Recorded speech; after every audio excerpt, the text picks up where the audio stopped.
Life is full of crucial realizations, lessons, and failures that are, for the most part, mutual experiences that we all take under our belts at one point or another. A first crush in the schoolyard, a first haphazard romance, or first job, or the epiphany that, although lost love can be heartbreaking, we can find it again in other people. And then there is this moment which, I'm not even certain, hits everyone. It's that moment when we think to ourselves, my God, one day, I too am going to die.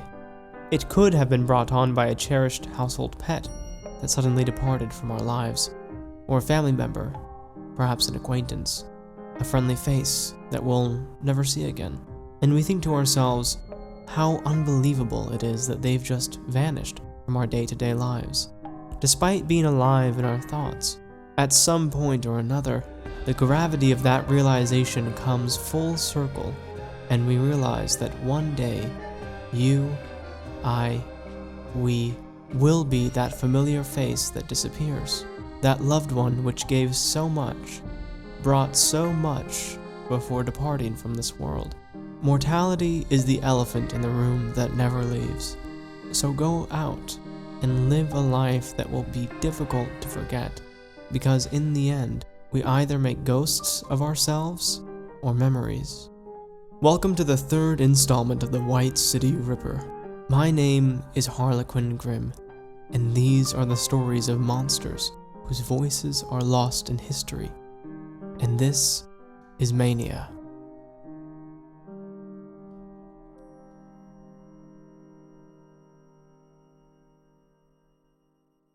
Everything was going swimmingly for the serial killer H. Holmes as the train bearing him to Michigan chugged along its iron road. The steam locomotive's steady heartbeat could be felt throughout its cabins, the occupants inside at the behest of a steel beast coughing up black smoke in thick enough gouts to temporarily cloud the sky. Some of the passengers had fallen asleep. They were nearing Grand Rapids, and several hours had passed already. Dusk had painted the interior of the cabin in crimson light from the smoldering horizon. But Holmes was wide awake. Just then he'd read this same sentence on a newspaper 6, then 7 times. His gaze fluttered from the paper to a spectacle which made his heart beat faster than the train's engine. A group of trainmen had gathered around a trunk in the baggage section, which occupied the forward part of the smoker. His fear was forming in reality before him. Even with the ice, the corpse in his trunk was beginning to make its presence known to nearby passengers and attendants, the only way that corpses know how: their smell. Holmes couldn't help himself. He eked out of his seat. He had to be sure. Of course, he knew before it was confirmed, but even for someone of his intellect, the curiosity was gnawing. But it was the sight of the trainmen, clustered around his trunk, which caused his mind to go numb. He sat back down, tense, but deflated. The men were talking around the trunk in hushed voices. What little Holmes could glean of their conversation just from observing, it was obvious they had suspected something was amiss with it. Holmes rubbed his eyes and folded his hands over the newspaper, his vision no longer capable of focusing on a single sentence. With a nervous hand, he straightened his necktie. He knew that this meant he had to alter his plans, but surrender was entirely out of the question. Though greed would be a likely culprit for his reasoning, knowing Holmes, it was his arrogance, his competitiveness, his inability to back down from a challenge which allowed him the boldness not to abandon the project then and there. Holmes decided not to go north directly. When the train reached Grand Rapids, he prepared himself to claim his trunk from the baggage room as soon as it had been placed there. When he had been boarding the smoker, it was a point of amusement to watch the attendants unknowingly aid in the transportation of a stolen corpse. Now, every moment was saturated with a feverish excitement which bordered on agony. As Holmes made his way to the baggage room, he noticed a stranger looking at him in a manner that only made his head burn hotter. As soon as this man's existence had been telegraphed in Holmes's head, he busied himself with ordering coffee at a nearby stand, sitting somewhere where he could observe the stranger without being suspected. There was no doubt in his mind. Surely the man worked for some authority. Holmes suspected the Secret Service. What was certain was that the killer and his cargo had just been spotted. Realizing this, Holmes left the train and his trunk, stepping into a nearby telegram office. There, he wired a hotel in the area. The message he left read as follows: Holmes, look after my trunk, which left Chicago this morning. Signed, Harvey. The initial H would be the same as the one on his trunk, suitable for either Holmes or Harvey. When he arrived at the hotel, he showed the clerk his telegram, who arranged for rooms for one man, named Holmes, and the fictitious friend that he'd conjured in the telegram. To avoid suspicion, Holmes sent a porter to retrieve his trunk from the baggage room. When it arrived, Holmes was reminded of the reason why his trunk had been discovered. The odor was foul enough to turn his stomach. Hadn't he years of medical education under his belt, he might have vomited on the spot. Unfortunate for Holmes, this also meant that anybody familiar with death knew that its scent was unmistakable. And not just with animal or roadkill, but the scent of human death. Secret Service men would know just as well as any mortician worth their salt when they were sharing the room with not just some foul-smelling cargo, but with the stomach-gnawing pungency of human decomposition. Behind the locked door of his hotel room, Holmes flung open the trunk, emitting a disdainful ugh as he observed what the hours on the smoker had made of his doppelganger. Which, I'll remind you, was worth around $570,000 by today's standards. By now, Holmes knew that whoever had been watching him was soon to impose upon his location. It was not a matter of if, but when. There was no time for second-guessing. Holmes left the hotel. He knew by then that the hotel and its lobby was more than likely being watched. During his outing, Holmes procured a used trunk, which would suit his purpose as well, ordering for its lock to be changed. While this was being done, he visited plumbing shops and bought a considerable quantity of old lead pipe, which he placed in his new trunk. After this, the now laden trunk was sent to his room, the heavy weight of it lending the appearance of being filled with Holmes's possessions. There was, of course, another problem. During Holmes's several trips to the trunk store, he noticed the same man who had been watching him at the Grand Rapids station. He wasn't just being watched, he was being followed. But that wasn't the only challenge looming in his mind. The day had been warm, and the night promised to be sultry. It would be only a short time until the entire floor of Holmes's hotel room would be permeated with the odor of his friend in the trunk. Going out one more time, the solution was in attaining a waterproof hunting bag. Using this, he carried a substantial amount of ice to his hotel room, which he then placed in the bathtub. All this time, the air in the room had been becoming more and more stifling, so much so that he was all but forced to open a window. When doing this, Holmes realized that it had grown quite dark, and the day was nearly gone. Looking out at the sable sky with dirty clouds made silver by the moonlight, he thought on just how tangled his plans had become. Feeling burdened by this, Holmes left the room to take a break and have dinner. But even there, he failed to find respite, feeling the eyes of the officer on him. Sure enough, in the reflection of the mirror at the bar, Holmes could see the man seated at a table behind him, his plates finished, and his gaze frequently wandering onto Holmes's back. With the man's gaze pressing down on him, Holmes was unable to finish the rest of his food and hastily returned to his room. What was left, of course, was moving the corpse.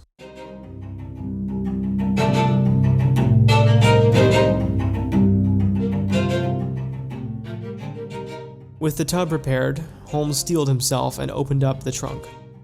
The face that met his above the tangle of doubled joints was drawn, colored and hideous, with an unmoving gaze. And yet, thankfully, his face still somewhat resembled the outlines of Holmes's.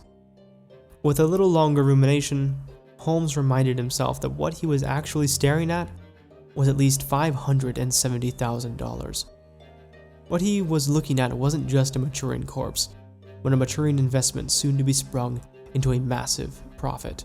Hastened by the reminder and the sight of its rapid decay, he returned to work with a renewed vigor.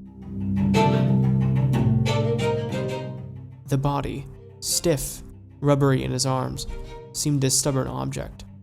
Though it was a human, it had lost all human qualities.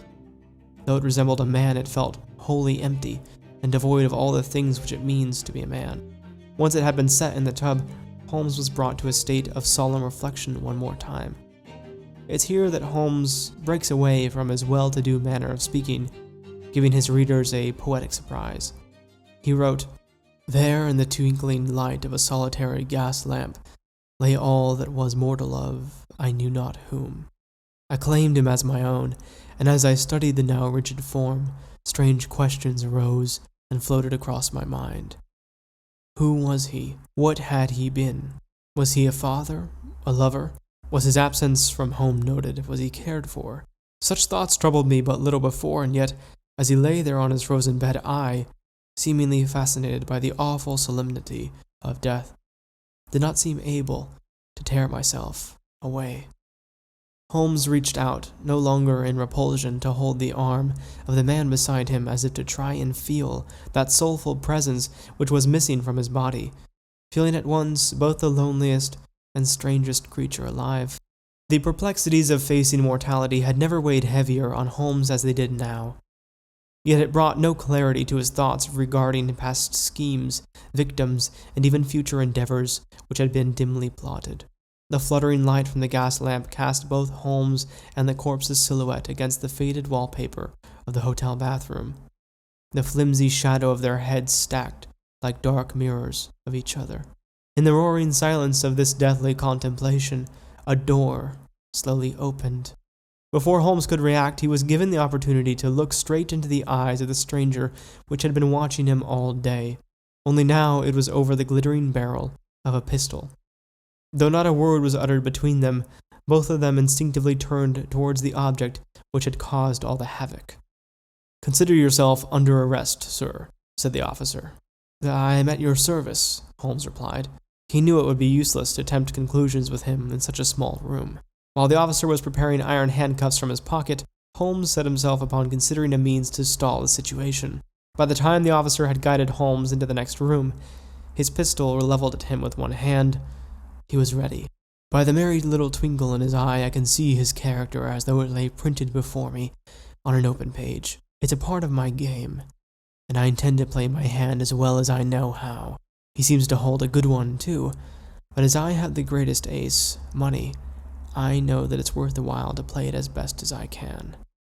Despite the confidence in Holmes's thoughts, he found his sense of desperation rising when, in the next room, he was met with the pleasant surprise of an associate to the officer with the pistol.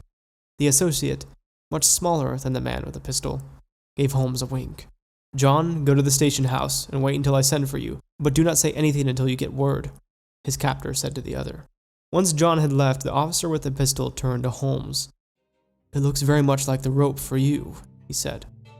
All the while, Holmes had been drawing on the raw, very real presence of fear to animate the look of confused innocence on his expression. "My dear sir," he began, "you will let me explain, I hope. This man was my brother. He has just died of a malignant and very contagious disease. He had been sent to a medical college for dissection, and when I learned of it, I determined to save his body from the physician's knife. Come, look again, and see if you cannot discern a family resemblance." As Holmes was talking, the man drew back, and at his invitation to gaze at the corpse again, turned an ashen color. Holmes seized upon the opportunity, snatching the pistol from the officer's hand while he was distracted, and discharged a shot. The room exploded with the noise, at once shattering the imbalance of power between the two men, and instead reforming it in Holmes's favor.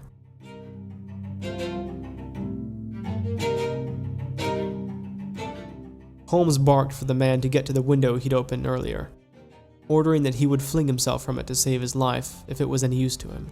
The officer lost no time, and disappeared over the ledge of the porch. For good measure, Holmes fired another shot. It was at this time that staff and other tenants of the hotel came rushing to his room. Quite literally holding the smoking gun, Holmes did the only thing he could do to seal the impression of his innocence. He pointed out the window, shouting, "There! See? There he goes!"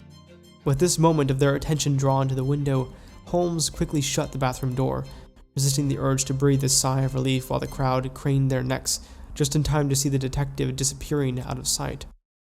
The matter of dispelling the last of anyone's suspicions was simple. All that was necessary was to simply replace the word detective with thief, and investigating a corpse with, quote, attempting to burglar. The following morning, Holmes packed away the lead pipe into his trunk, the one which still emitted an unredeemable smell. When it came time to leave the hotel, the telegram from before came in handy.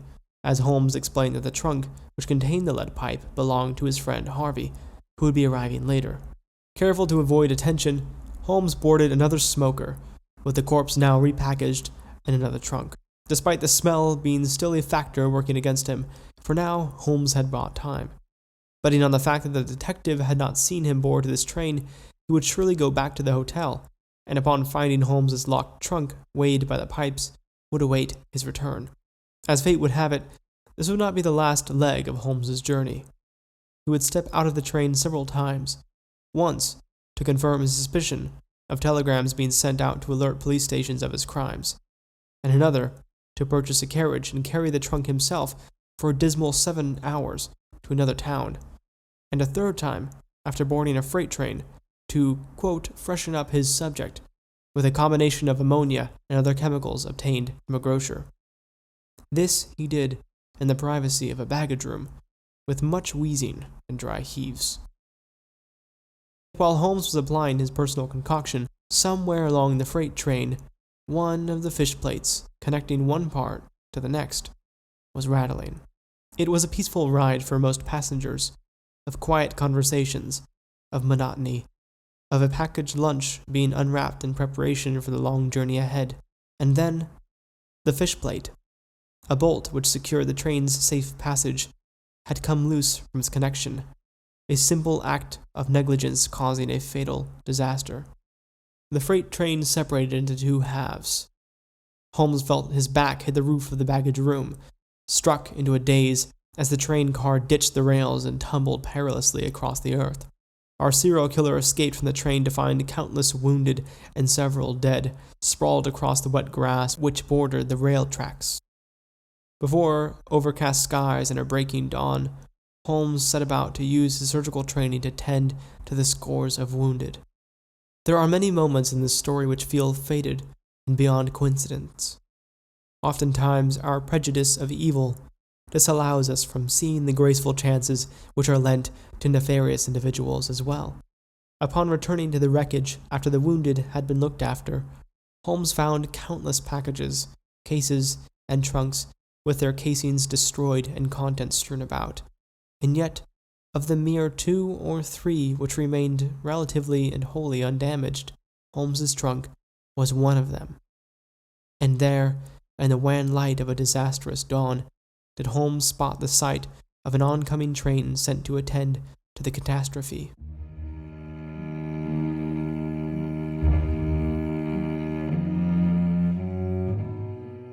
As these crashes were somewhat common during these times, Holmes was not surprised.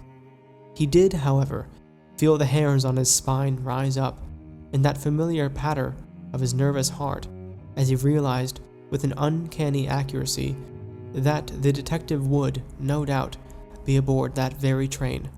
Relying on his intuition, Holmes hauled it from the wreck to a nearby shed used by railroad workmen.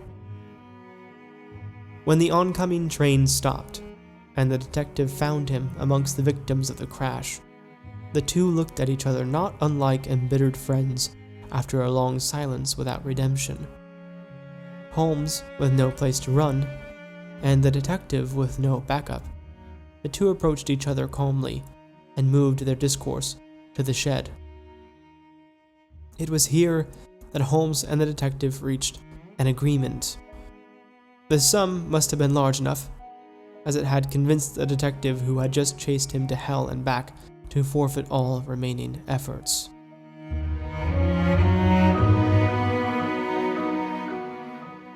It was a dark and dreary day when Holmes finally did arrive in the wild wildernesses of northern Michigan. There, he established himself in a hut near a small town, building up a false reputation as a lumber operator, a hewer of trees, a stripper of bark. The fellow loggers in the town seemed honest enough, and found no reason to distrust the stranger who decided to dedicate his talents to a new location. Tragically enough, a week or so later, what was purported to be Holmes's dead body was found pinioned to the earth by a fallen tree. Though the state of decomposition seemed strange to the locals, some suggested that the extraordinary wounds which had been incurred from the fallen tree had hastened the rot and let nature get to his insides quicker. But such accidents were not uncommon. In fact, the authorities were not even called to the scene, as the townspeople found no reason to suspect foul play. After all, who would engineer a murder in such a way? To position a body precisely at the location where a tree is determined to fall seems outlandish, unthinkable, even sadistic. Surely, in those parts, the locals knew there was not a man in their midst capable of it. The loggers who had briefly known the stranger proved useful, however, when it came to the act of untangling the poor fellow from his fallen coffin. And once the mortuary workers had hauled the body and taken it to their facilities, it inevitably came time to fill out the necessary paperwork. Luckily, the man's life had been insured for a staggering $570,000. For once they had begun the morbid task of searching through the man's pockets, they found a bit of money, and alongside it, identification papers, establishing beyond a shade of doubt that this corpse did indeed belong to H. Holmes.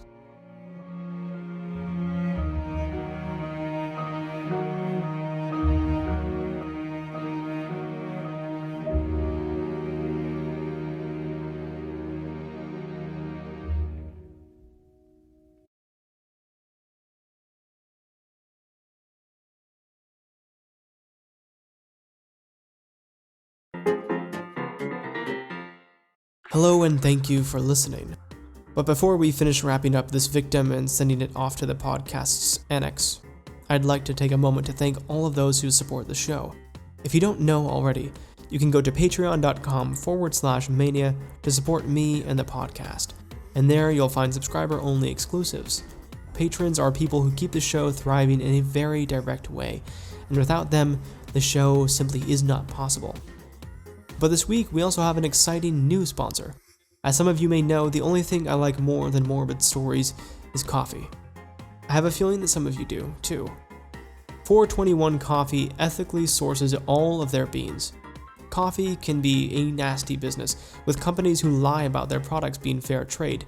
Meanwhile, the farmers, in reality, suffer at the hands of cheap prices.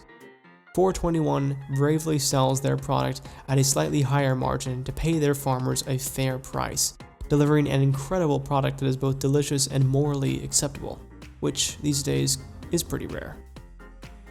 So if you'd like to support the show and get yourself a bag of suffering-free beans, go to bit.ly/421coffee.